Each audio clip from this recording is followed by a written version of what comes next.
감사합니다. 우리 오늘 하나님께서 우리에게 주시는 말씀 보겠습니다. 우리 사도행전 2장 42절 말씀 보겠습니다. 사도행전 2장 42절. 우리 한 목소리로, 한 절이죠. 우리 한 목소리로 같이 봉독하도록 하겠습니다. 시작. 그들이 사도의 가르침을 받아 서로 교제하고 떡을 떼며 오로지 기도하기를 힘쓰니라. 아멘. 우리는 오늘 42절을 본문으로 오늘은 기도로 새로워지는 교회라는 제목으로 좀 말씀을 나누려고 합니다.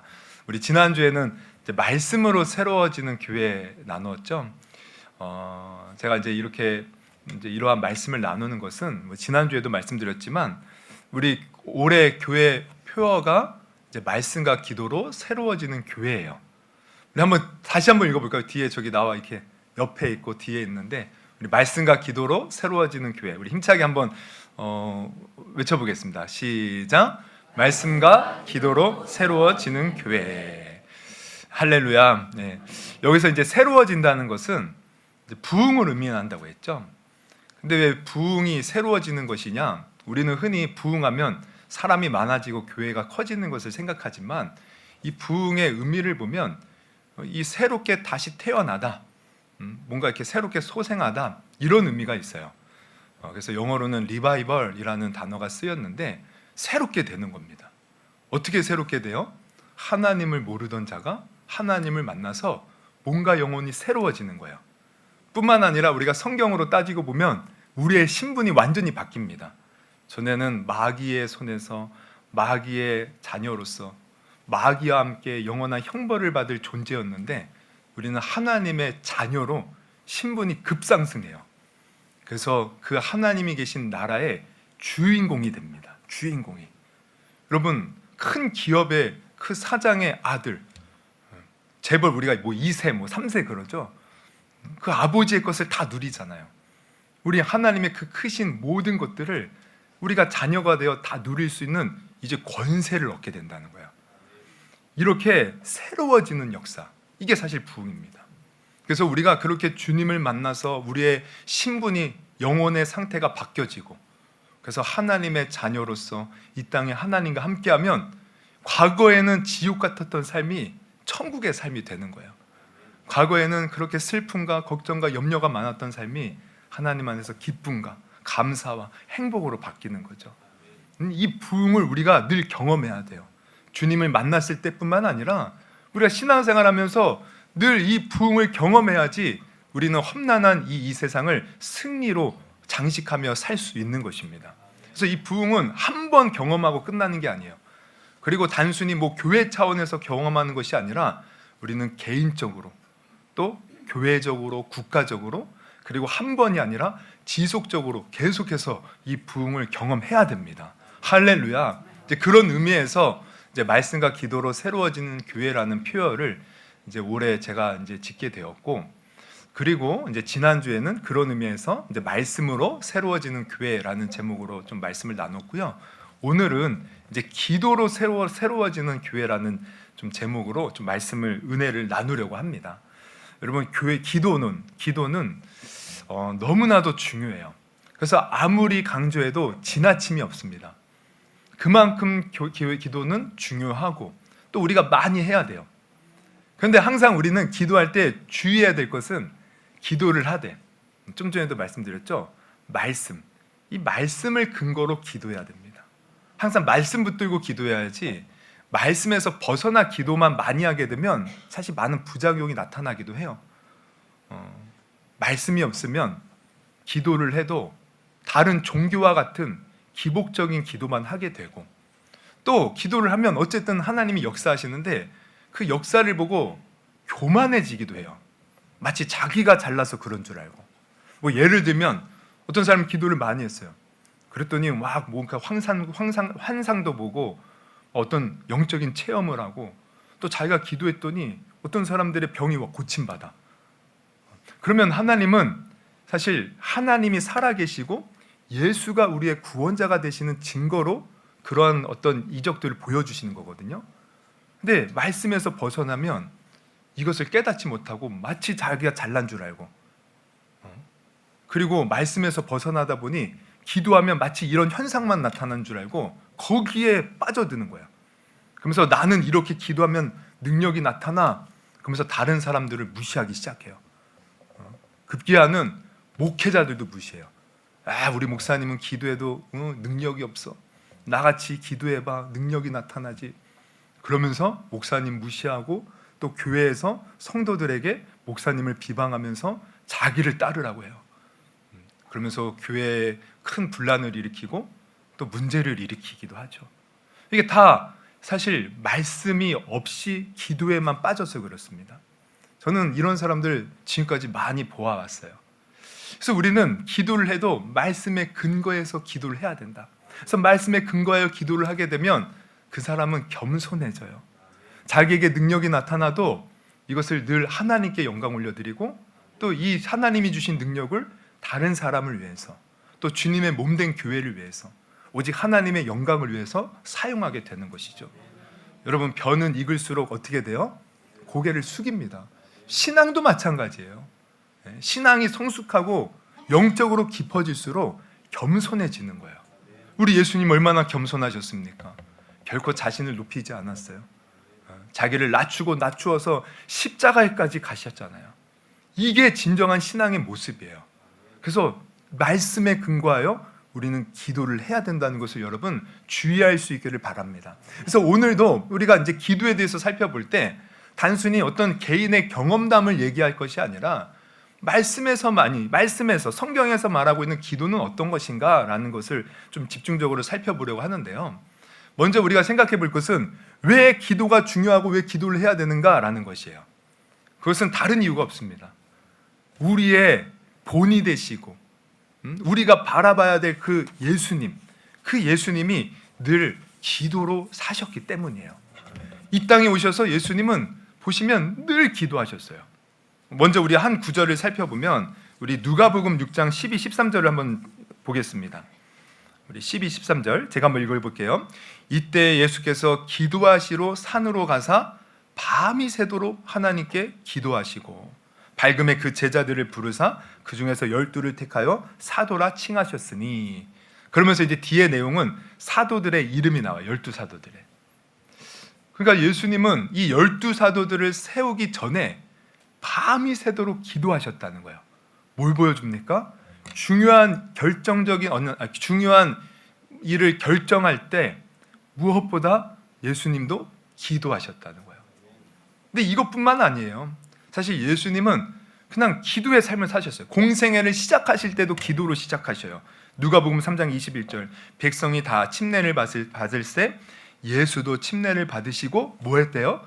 기도하실 때 기도하셨어요. 그때도. 그리고 공생애를 시작하시죠. 그러면서 처음에 예수님이 하신 게 40일 동안 광야에서 금식하며 기도하셨어요.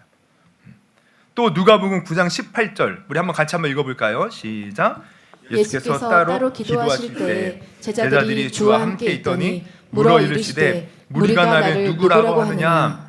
이제 이 내용은 우리 마태복음에 보면 베드로가 주는 그리스도시요 살아계신 하나님의 아들이시니다 그 엄청난 고백을 하는 장면이 나오는 이제 내용인데 이때도 기도하셨다는 거야. 기도하시고 너희는 나를 누구라 하고 물으시고 그러면서 베드로의 고백 위에 교회를 세우시겠다고 말씀하셨죠. 예수님 기도하셨어요. 또 예수님께서 베드로와 요한과 야고보를 데리고 변화산에 올라가셨을 때 그때도 기도하셨습니다. 누가복음 9장 28절 29절 이 말씀을 하신 후 8일쯤 되어 예수께서 베드로와 요한과 야고보를 데리고 뭐하러? 기도하시러 산에 올라가사 또 기도하실 때에 용모가 변화되고 이때도 기도하신 거예요. 그때 또 하나님의 음성이 들리죠. 이는 내 사랑하는 아들이라고. 그리고 또 예수님은요 또 계속 성경을 보면 새벽에도 기도하셨어요. 우리 마가복음 1장 35절 시작. 새벽 아직도 밝기 전에 예수께서 일어나 나가 한적한 곳으로 가사 거기서 기도하시더니. 여러분 우리 새벽 기도회가요 사실 한국에만 있다고 해요. 뭐 지금은 모르겠지만 예전에는 한국에만 있었어요. 그러니까 그러면 왜 새벽 기도를 했느냐? 우리 그 예전에 그 이제 어떤 그 유명한 목사님인데 갑자기 제가 생각이 안 나는데 그 평양 대부흥 운동을 일으켰던 그 목사 주기철 목사님 아니시고 그 누구죠? 갑자기 생각이 안 나네요. 하여튼 그 목사님이 보니까 이 스님들은요 새벽에 일어나서 모탁을 두드리는 거예요. 새벽부터. 근데 우리 기독교는 잠자고 있는 거예요. 이걸 비교하면서 야 저렇게 다른 종교를 믿는 저 스님도 스님도 저렇게 새벽부터 일어나서 기도를 하는데 우리도 저들에게 지면 안 되지. 그러면서 이제 새벽 기도를 시작했다라는 얘기가 나오는데, 근데 사실 새벽 기도의 시작은 우리 예수님이십니다. 예수님이 이렇게 새벽에 아직도 다 잠들어 있는 곳에 있는 시간에 한적한 곳에 가서 새벽을 깨우는 기도를 하셨다는 거예요. 여러분, 왜 새벽 기도를 만들어놔서 왜 나를 힘들게 해?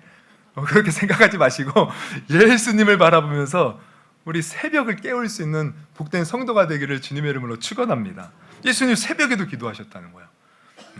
그리고 또 우리가 잘 알다시피 예수님 십자가를 앞에 두고도 그 고난을 내가 담당할 수 있도록 힘을 달라고 또 기도하셨잖아요. 누가복음 22장 41절 그들을 떠나 돌 던질 만큼 가서 무릎을 꿇고 기도하여 이르시되 아버지여 만일 아버지의 뜻이거든 이 잔을 내게서 옮기시옵소서. 그러나 내 원대로 마시옵고 아버지의 원대로 되기를 원하나이다 하시니, 우리 43절 같이 한번 읽어봅니다. 시작. 천사가 예수께서 힘쓰고 애써 더욱 간절히 기도하시니 땀이 땅에 떨어지는 핏방울같이 되더라. 이렇게 예수님 그 십자가를 지기 위해서 땀이 떨어짐에 핏방울같이 되도록 그렇게 간절히 기도하셨다는 거예요. 여러분, 우리도 이렇게 기도할 수 있는 성도가 되기를 주님의 이름으로 축원합니다. 이 외에뿐만 아니라 예수님은 우리가 성경을 보면 막 죽은 나사로를 살릴 때도 기도하시고 또 오병이어의 그 기적을 보이실 때도 기도하십니다. 그러니까 한마디로 예수님은 늘 기도하신 거예요. 큰 일을 앞두고 기도하시고 주님의 그 큰 이적들을 행하실 때도 기도하시고 제자들을 가르치실 때도 기도하시고 늘 기도의 삶을 사셨어요. 그러면 예수님은 왜 기도하셨을까요? 사실 예수님은요 하나님 그분 자체시죠. 하나님의 아들이시고 모든 신적인 권세를 가지고 계신 분, 기도하지 않아도 모든 일을 행하실 수 있어요. 근데 왜 기도하셨느냐?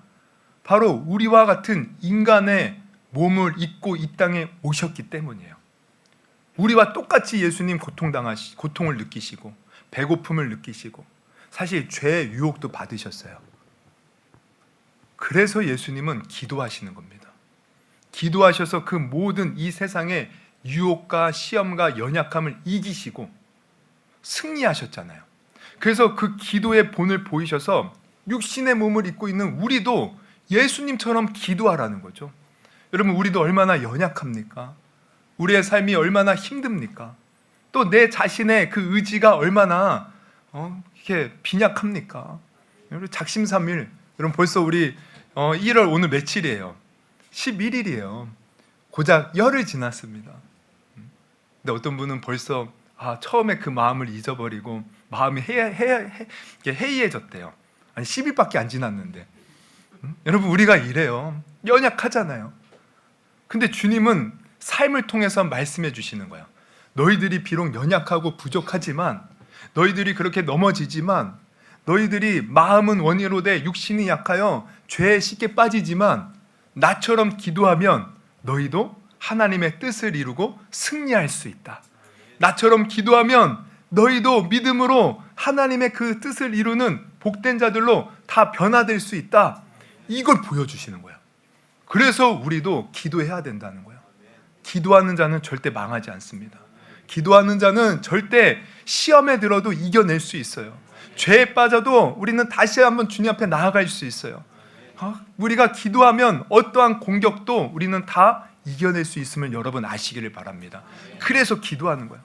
그래서 기도할 때 놀라운 그 부흥의 역사, 즉 새로워짐의 역사, 다시 살아남의 역사가 우리 삶에도 가득 넘침을 여러분 아시기를 바랍니다.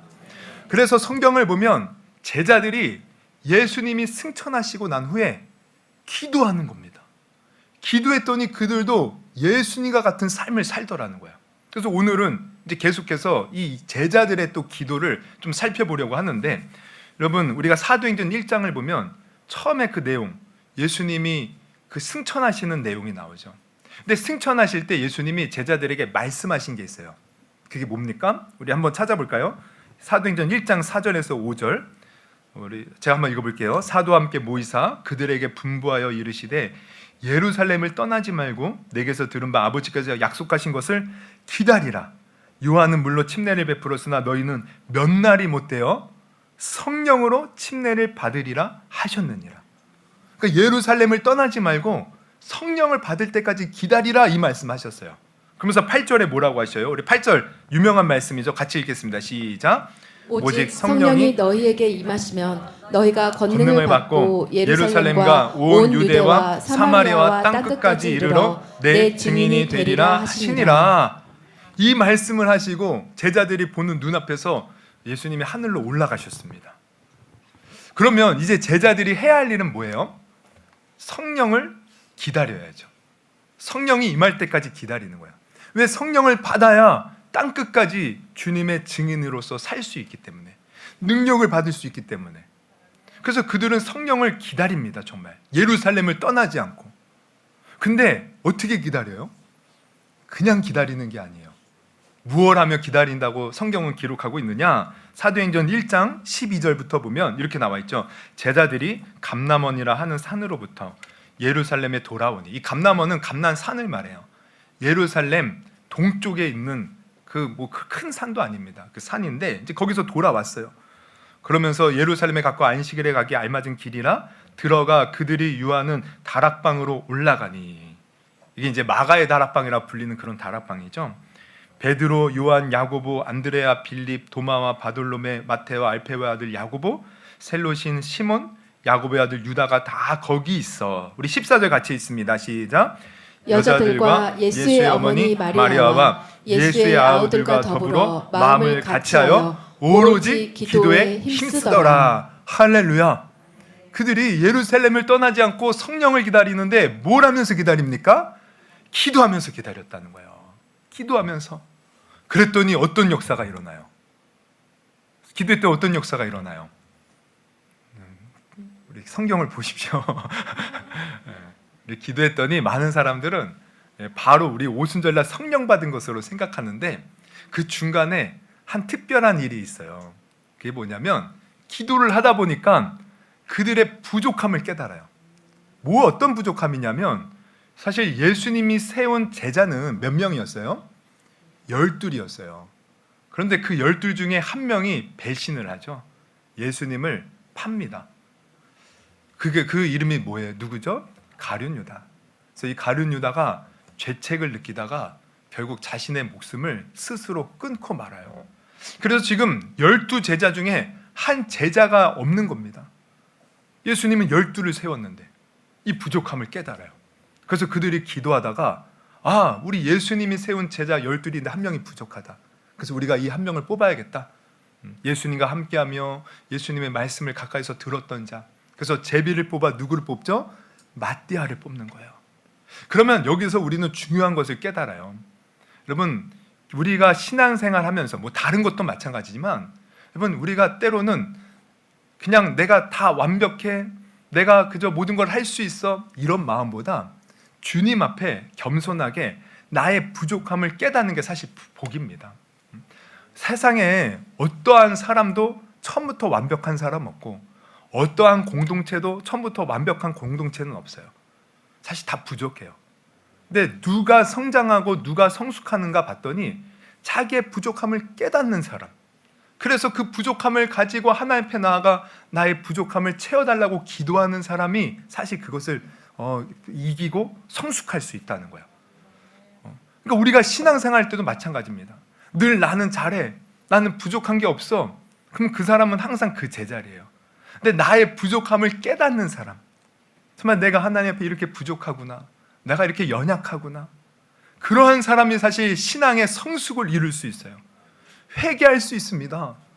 근데 누가 그것을 깨닫느냐? 기도하는 사람이 깨닫는다는 거예요. 여러분 이건 정말 귀한 겁니다. 여러분 우리가 심리학을 보면 메타인지라는 게 있어요. 메타인지는 뭐냐면 자기를 객관화해서 볼 수 있는 능력.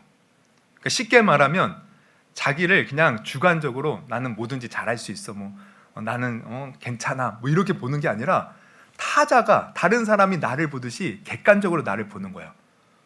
여러분 우리가 정말 그렇거든요. 내가 내 자신을 잘 몰라요. 근데 다른 사람이 보면 우리를 정확하게 때로는 볼 때가 많습니다. 근데 이 볼 수 있는 그 마음, 그게 이제 메타인지인데, 이게 이제 그 재밌는 것은 우리 공부 잘하는 학생들 있죠. 공부 잘하는 학생들이 메타인지가 발달했다고 그러더라고요. 그래서 공부를 할 때 자기가 무엇을 지금 알고 무엇을 모르는지 안다는 거예요. 뭐 수학을 풀어도요, 내가 풀 수 있는 문제가 무엇이고 풀 수 없는 것이 무엇인지 안다는 거죠.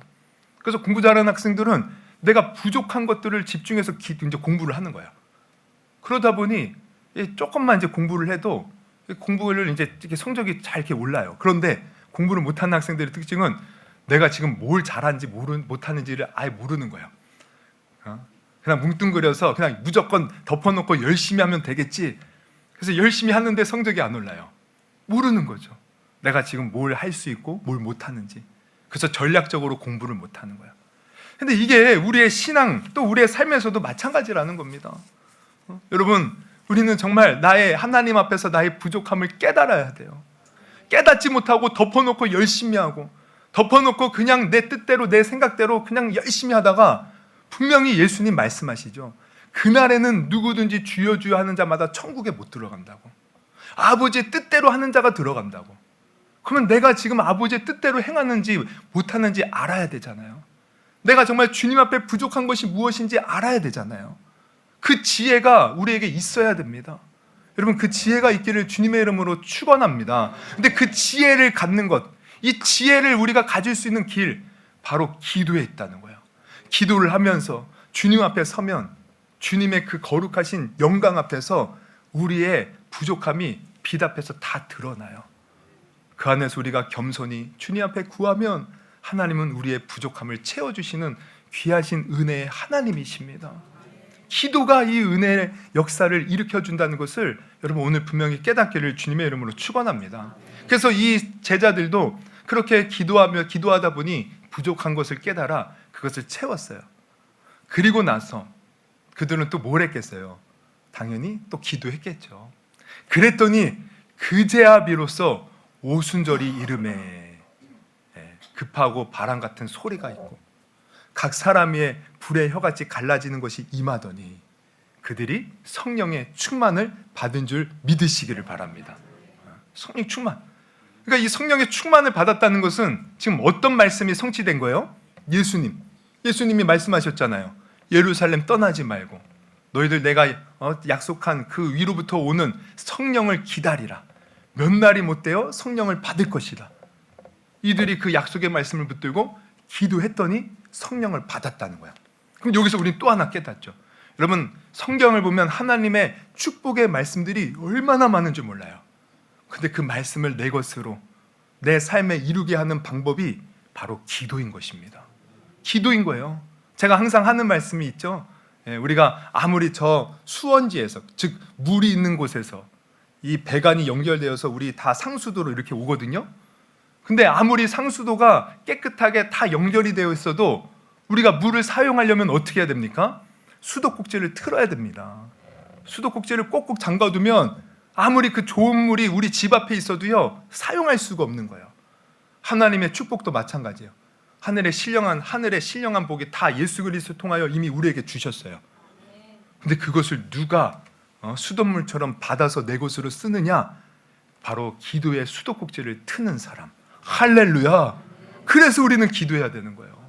얼마나 많은 축복이 하늘에 쌓여 있습니까? 지금 우리 코앞에 있어요. 그런데 기도하는 사람이 그 축복을 누리게 된다는 것을 여러분 아시기를 바랍니다. 하나님의 말씀은 기도를 통하여 이루어져요. 하나님의 성령은 기도하는 사람에게 임하는 것입니다. 여러분 이 축복을 누리고 내가 성령에 충만한 사람이 되기를 원한다면 기도할 수 있기를 주님의 이름으로 축원합니다. 그리고 또 보면은 이제 그렇게 성령을 충만을 받고 이제 그 각 나라 방언, 그러니까 각 나라의 다른 언어, 방언으로 또 그들이 막 말을 해요. 그러면서 이들이 이제 달라진 거예요. 그러다 보니 주위에 있는 사람들이 보고 깜짝 놀라죠.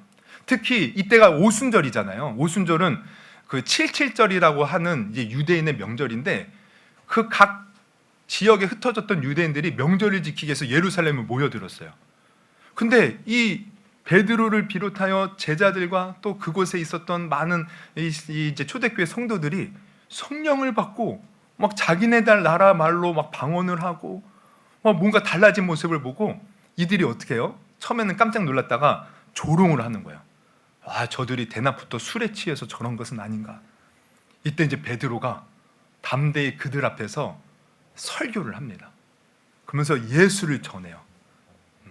너희들이 십자가에 못 박혀 죽인 그 예수가 바로 하나님이 우리에게 보내주신 메시아, 우리의 구원자가 되신다. 우리가 그를 믿고 힘을 얻어서 이렇게 성령을 받아 이렇게 방언도 하고 하나님의 역사를 드러내는 것이다. 담대히 복음을 전해요. 그랬더니 그들이요, 그 예수를 찔러 죽였던 유대인들이요, 마음에 찔림을 받고 그들이 어찌할꼬 하면서 베드로에게 나오는 거예요. 베드로가 회개하라고 하죠. 예수 그리스도 이름으로 침례를 받으라. 그러면 너희도 성령의 선물을 받을 것이다. 그러면서 그날에 많은 사람들이 주님께 돌아와요. 그래서 성경은 이렇게 기록합니다. 사도행전 2장 41절 그 말을 받은 사람들은 침례를 받음에 이날의 신도의 수가 어떻게 돼요? 3,000이나 더하더라. 수많은 사람들이 주님께로 돌아오는 역사가 일어났다는 거예요. 그럼 여기서 참 우리 놀라운 은혜를 받습니다. 그럼 지금 이렇게 수많은 사람이 돌아오는 그 일을 지금 베드로가 했단 말이에요. 근데 베드로는 어떤 사람이었어요? 그는 어부였어요. 당시 어부는 천한 직업 중에 하나입니다. 다른 종교 지도자들, 뭐 장로들, 서기관들, 뭐 제사장들에 비해서 사실 제대로 배우지도 못한 사람이에요. 그리고 또 결정적으로 그가 예수님을 따라다닐 때 얼마나 엉뚱한 짓을 많이 합니까? 뿐만 아니라 예수님이 십자가에 달려 죽으실 때 예수님을 3번이나 부인하기도 했어요. 이랬던 그가 지금 엄청난 능력의 사도로 변화되었어요. 근데 이 변화된 시간을 우리가 계산해 보면 이게 뭐 1년, 2년, 3년, 뭐 4년 뭐 이런 게 아닙니다. 뭐 그가 무슨 어디 가서 산에서 돌을 닦고 공부를 막 하고 막 깨우침을 받고 내려온 게 아니에요. 고작 50일 지났어요. 50일 동안 어떻게 이 사람이 이렇게 변화될 수 있었겠어요?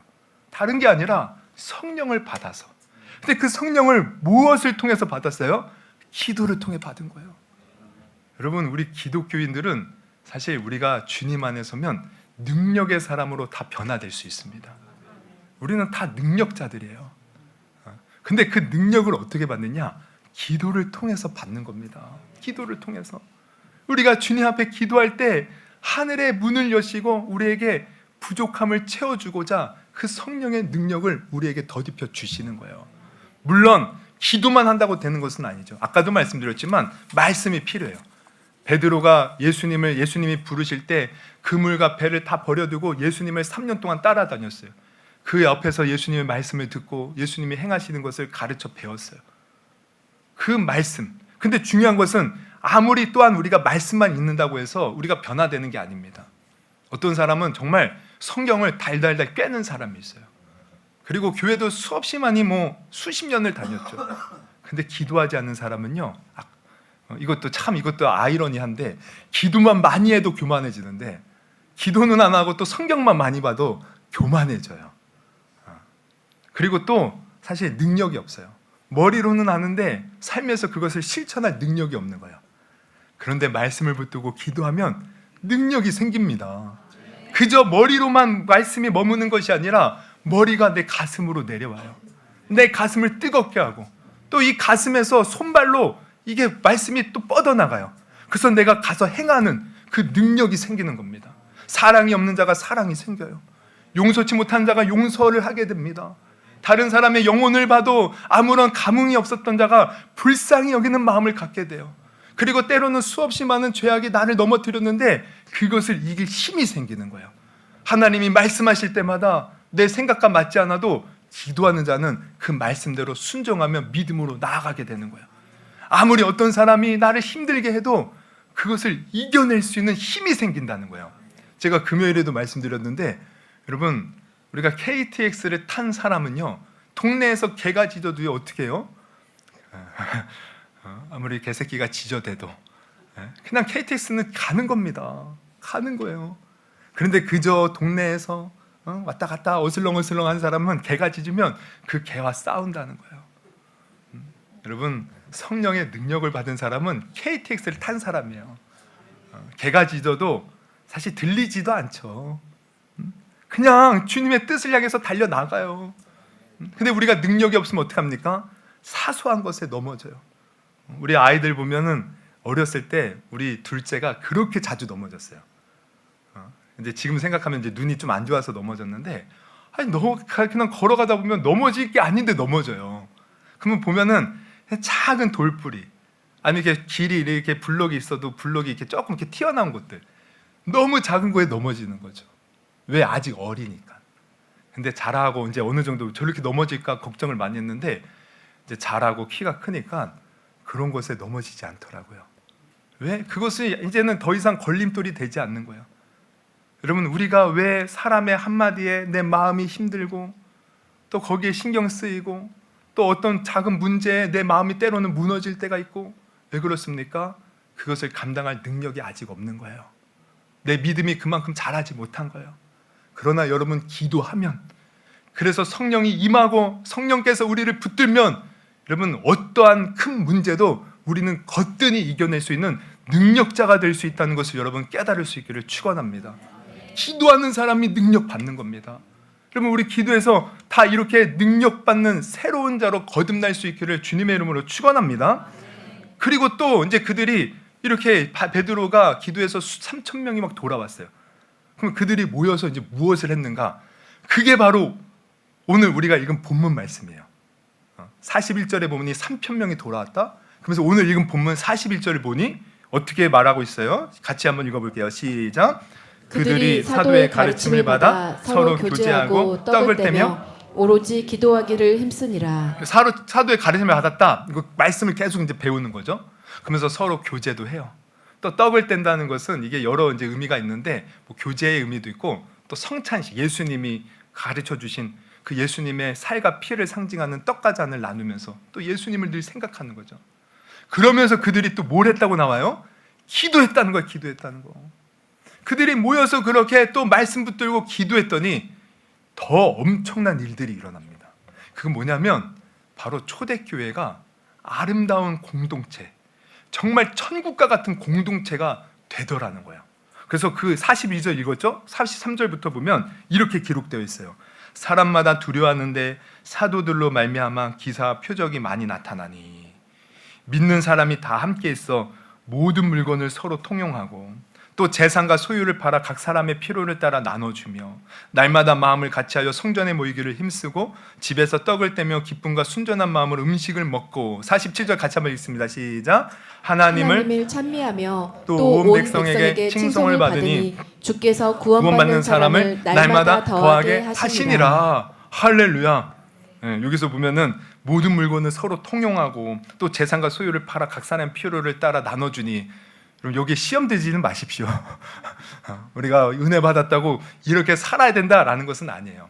근데 이건 뭘 의미하냐면 사실 당시의 사회와 지금의 사회는 좀 다르죠.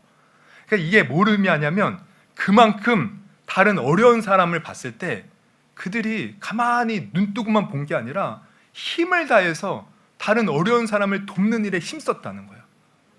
자기 마음을 다해서 또 물질을 다해서 다른 사람을 돕고 또 영혼을 섬기고 그러면서 함께 주님을 찬송하고 기뻐하고 또 교제하고 그러면서 사랑이 넘치는 공동체가 되었다는 겁니다.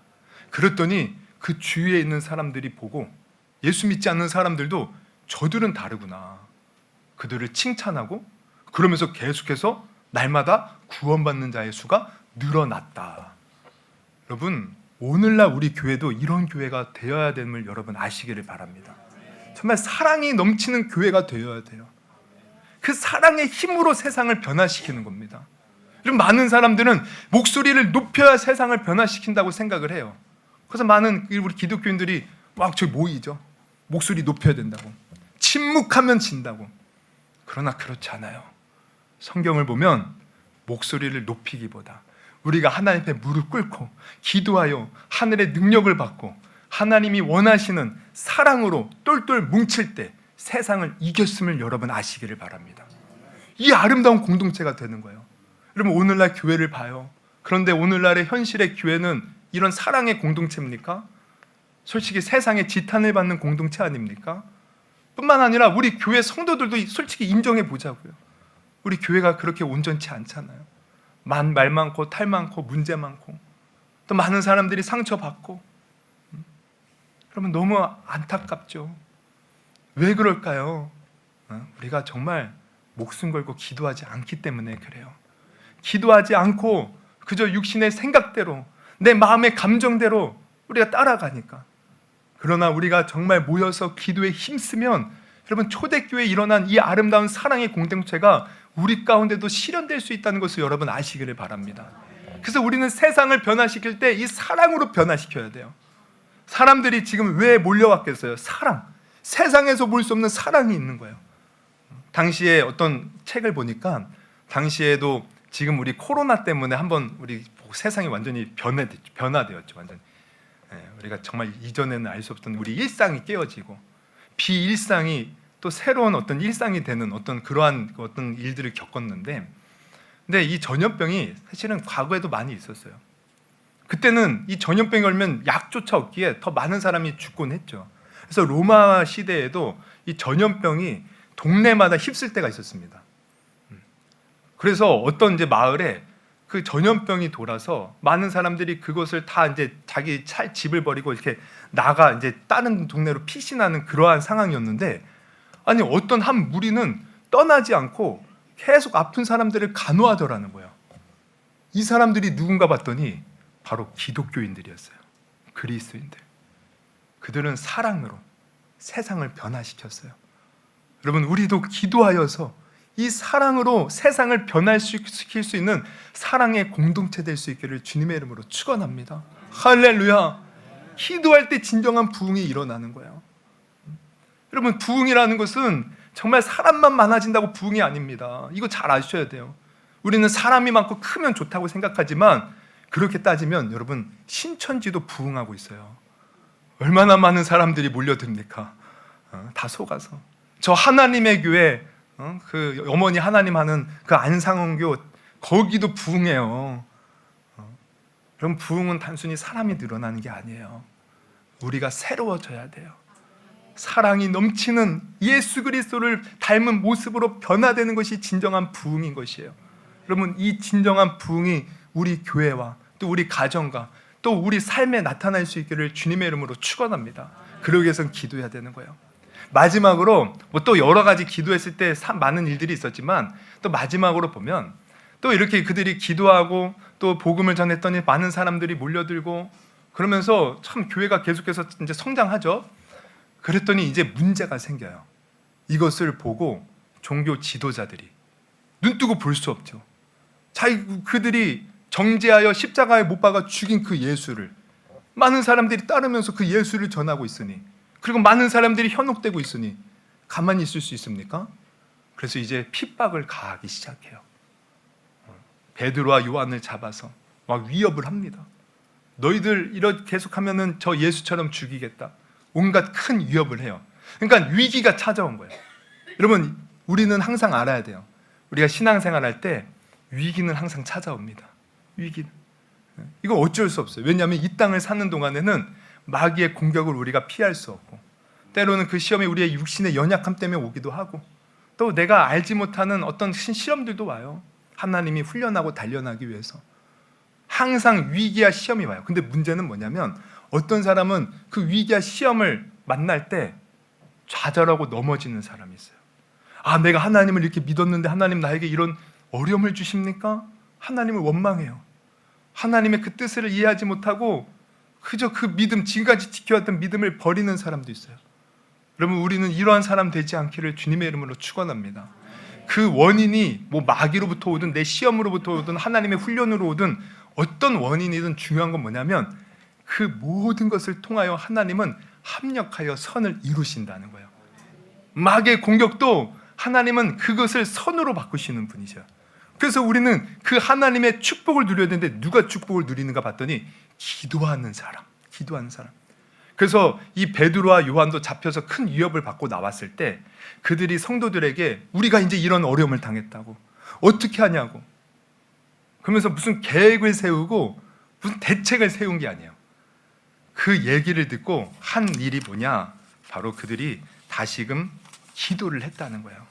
우리 사도행전 4장 23절 24절 우리 한번 같이 한번 읽어봅니다. 시작. 사도들이 노임에 그 동료에게 가서 제자상들과 장로들의 말을 다 알리니 그들이 듣고 한 마음으로 하나님께 소리를 높여 이르되 기도한 거예요. 그랬더니 어떤 일이 벌어지느냐, 우리 쭉 뒤에 31절 같이 한번 읽습니다. 시작. 빌기를 다음에 모인 곳이 진동하더니 무리가 다 성령이 충만하여 담대히 하나님의 말씀을 전하니라. 빌기를 다음에 기도하기를 마치니, 이 진동했다는 것은 하나님이 그곳에 강력하게 임하셨다는 거예요. 그러면서 그들이 다시금 성령의 충만함을 받고, 중요한 것은 담대히. 여러분 이게 중요합니다.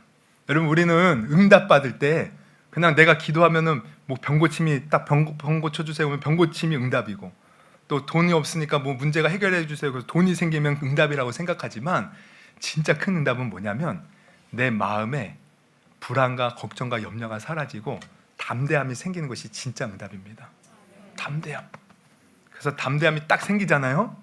그러면은 어떠한 문제도 담대하게 나가요. 그러면 이미 그 문제는 해결된 거예요. 사실 우리가 문제는 문제가 사실 아닙니다. 하나님 앞에. 근데 왜 그 문제가 왜 문제가 되냐면 내가 거기에 이미 마음으로 졌기 때문에 문제가 되는 거예요. 그러나 세상에 어떤 문제도 하나님 안에 있으면 문제가 아닙니다. 이미 우리는 승리했어요. 근데 내 마음이 그것을 이기지 못하면 문제가 정말 문제가 되어서 내 삶을 무너뜨리죠. 그러나 담대함만 생기면 이런 문제가 아닙니다. 그 모든 문제는 하나님의 축복의 통로예요. 이 담대함이 생기는 것이 진정한 응답입니다. 여러분 기도하여 우리가 이 담대함을 가질 수 있기를 주님의 이름으로 축원합니다. 그래서 어떠한 다급한 일이 생겨도요, 우리가 그런 속담이 있죠. 호랑이 굴에 가도 정신만 바짝 차리면 살 수 있다는 거예요. 여러분 하나님 안에서 우리가 담대함을 갖기만 하면 우리는 승리합니다. 할렐루야. 그래서 이들이 위협이 있었지만 담대함을 가지고 복음을 전하니 그들이 어떤 위협을 가해도 그 속에서 복음의 그 꽃을 피울 수 있었다는 것을 여러분 아시기를 바랍니다. 여러분 이렇게 그래서 초대교회는 보세요. 지금 이 유대인들의 이제 종교 지도자들의 핍박이 있었지만 오늘 이제 오후에 보면은 이제 그 헤롯 왕으로부터의 핍박이 있어요. 그리고 나아가서 우리가 알다시피 역사를 보면 알잖아요. 로마가 또 교회를 핍박하잖아요. 얼마나 크게 핍박하는지 몰라요. 정말 지금 우리가 세계 제1위 핍박 국가가 북한입니다. 북한은 우리 예수 믿는 것 그냥 발각되는 순간 공개 처형 당해요. 아니면 저 정치 수용소로 끌려가요. 핍박 1위 국가예요. 근데 당시 로마의 핍박은 그거보다 더했어요. 그냥 사자 밥이 되게 만들고, 잡으면 그냥 가로등으로 그냥 길거리에 장대에 매달아서 불을 붙여서 가로등으로 써요. 그냥 온 재산을 몰수하는 것은 뭐 기본이고 삶을 살 수가 없어요. 이런 핍박. 그런데 어떤 일이 벌어집니까? 우리가 알다시피 그들이 담대하여 복음을 전하니 할렐루야. 결국 로마가 두 손을 들고 기독교를 바로 그 국가의 종교로 인정했을 뿐만 아니라 또 380년대 이 테오도시우스라는 황제가 이 기독교를 그 국가의 국가 종교로 아예 만들어 버렸다는 거예요. 결국 제자들의 담대함이 승리했다는 것을 여러분 아시기를 바랍니다. 담대하면 이기는 거예요. 여러분 이 모든 것이 무엇을 통해서? 기도를 통해서. 그러므로 여러분 기도, 성경을 통해 보니 기도가 바로 우리를 새롭게 하는 놀라운 원동력이 된다는 것을 여러분 아시기를 바랍니다. 교회가 바뀌고 세상을 변화시킬 수 있는 힘, 기도를 통해서 오는 거예요. 내 자신의 삶의 그 큰 문제들을 이길 수 있는 힘, 기도를 통해서 오는 거예요. 하나님의 그 큰 능력을 내가 경험하고 하나님의 큰 역사들을 경험하는 건 기도를 통해서 임하는 거예요. 그러므로 여러분 우리 기도합시다. 올 한 해 지난주 말씀처럼 말씀 붙들고 기도합시다. 말씀 붙들고 기도하는 사람 교만해지지 않고 겸손해져요. 하나님의 뜻을 이루는 자가 돼요. 마음의 평안과 담대함이 생겨서 어떠한 문제도 능히 이겨냅니다. 그리고 무엇보다 하나님의 그 귀한 나라를 위해서 쓰임받는 귀한 능력에 또 겸손한 그러한 하나님의 자녀, 종이 될 수가 있어요. 그리고 지금 여러분이 겪고 있는 그 문제들, 지금 내가 생각하고 있는 삶의 문제, 가정의 문제, 자녀의 문제, 또 여러 가지 아픔의 문제, 여러분 기도하는 사람 반드시 이겨내고 그 모든 것이 다 축복으로 바뀌는 줄 믿습니다. 그래서 올 한 해 정말 우리 기도로 새로워지는 저와 여러분이 될 수 있기를 주님의 이름으로 축원합니다. 할렐루야. 우리 한번 기도해 볼까요? 오늘 들은 말씀 놓고. 여러분 정말 하나님은 우리에게 말씀을 주셨고 또 기도라는 이 귀한 도구를 주셨어요. 이걸 통해서 우리는 주님을 만나고 경험합니다. 신앙생활할 때 그저 건조한 뭔가 이렇게 말라서 죽은 듯한 신앙이 아니라 생기가 넘치는, 활력이 넘치는, 생명력이 넘치는 신앙생활을 할 수 있어요. 바로 말씀과 기도예요. 여러분 한번 도전해 봅시다. 나 기도 못하는데요? 아니에요. 기도는 하면 할수록 성령이 붙들어 주셔서 잘할 수 있어요. 나 말씀 모르는데요? 처음부터 말씀하는 사람이 어디 있습니까? 말씀을 가까이 하면서 내가 이해하지 못해도 늘 말씀을 읽다 보면 하나님이 어느 순간 다 깨닫게 하셔요. 우리는 늘 이 말씀 붙들고 기도하면 반드시 하나님 경험하는 삶, 또 어떤 문제도 해결하는 삶, 그리고 어떤 큰 어려움 속에서도 하나님의 축복을 누리는 복된 삶이 되는 것입니다. 그래서 여러분 결단하십시오. 올해는 내가 말씀과 기도로 늘 주님과 동행하며 새로워지는 삶, 또 새로워지는 인생 되게 도와주시옵소서. 그리고 말씀과 기도로 주님 나라의 확장을 위해서 쓰임받는 내가 되게 하여 주시옵소서. 또 우리 교회도 말씀과 기도로 새로워지게 하여 주시옵소서. 우리 한번 들은 말씀 놓고 주여 한번 크게 부르시고 우리 기도하도록 하겠습니다.